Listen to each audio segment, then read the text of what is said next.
ഞാൻ ഡിഗ്രി കഴിഞ്ഞിട്ടാണ് ജർമ്മൻ പഠിക്കാനായിട്ട് വന്നത്. ഫസ്റ്റ് എന്താ ചെയ്യേണ്ടതെന്ന് അറിയില്ലായിരുന്നു. വെറുതെ ഡിഗ്രി കഴിഞ്ഞിട്ട് എന്ത് ചെയ്യുമെന്ന് ഇല്ലാതെ നിൽക്കുമ്പോഴാണ് എൻ്റെ ഫ്രണ്ടിൻ്റെ മമ്മി പറഞ്ഞത് ഇങ്ങനെ ഓപ്പർച്യൂണിറ്റി ഉണ്ട്, ജർമ്മനിയിൽ കുറേ ഓപ്പർച്യൂണിറ്റീസ് ഉണ്ട്, അപ്പോൾ ഒന്ന് ട്രൈ ചെയ്യുമെന്ന് വിചാരിച്ചിട്ട് ഞങ്ങൾ രണ്ടുപേരും കുറേ ഇൻസ്റ്റിറ്റ്യൂട്ട്സിൽ അന്വേഷിച്ചു. ഒന്നും അത്ര നല്ലതായിട്ട് തോന്നിയില്ല. ലാസ്റ്റാണ് ഞങ്ങൾ ഫ്ലാഗിൽ വന്നത്. ഇപ്പോൾ LP ഉണ്ടെന്ന് പറഞ്ഞപ്പോൾ പ്രോസസ്സിങ് ഇവിടെ തന്നെ ചെയ്യാമെന്ന് ഒരുമിച്ച് അന്ന് തന്നെ പ്ലാൻ ചെയ്തായിരുന്നു. അങ്ങനെ A1 മുതൽ B2 വരെ പഠിച്ചു. നല്ലതായിരുന്നു. ട്രെയിനേഴ്സ് ആണെങ്കിലും ട്രെയിനിങ് ആണെങ്കിലും നല്ലതായിരുന്നു. ഞങ്ങൾ നല്ല എൻജോയ് ചെയ്തിട്ടാണ് പഠിച്ചത്.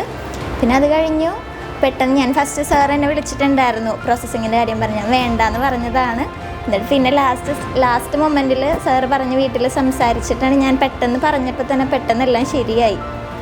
വിസ ആണെങ്കിലും കോൺട്രാക്റ്റ് ആണെങ്കിലും പെട്ടെന്ന് തന്നെ അറേഞ്ച് ചെയ്തു. എല്ലാം ഓക്കെ ആയി പെട്ടെന്ന് തന്നെ. അതിലൊരു ഹാപ്പിനെസ് ഉണ്ട്. പെട്ടെന്ന് തന്നെ എല്ലാം ശരിയായി. ബുദ്ധിമുട്ടുകളൊന്നും ഉണ്ടായിരുന്നില്ല. അപ്പം അതിലൊരു ഹാപ്പിനെസ് ഉണ്ട്. അപ്പം അങ്ങനെ March 2 പോവാണ്. കൈപിടിച്ചു കയറ്റാം ജീവിതത്തിന്റെ ഉയരങ്ങളിലേക്ക്. Life planner studies and opportunities private limited since 2012.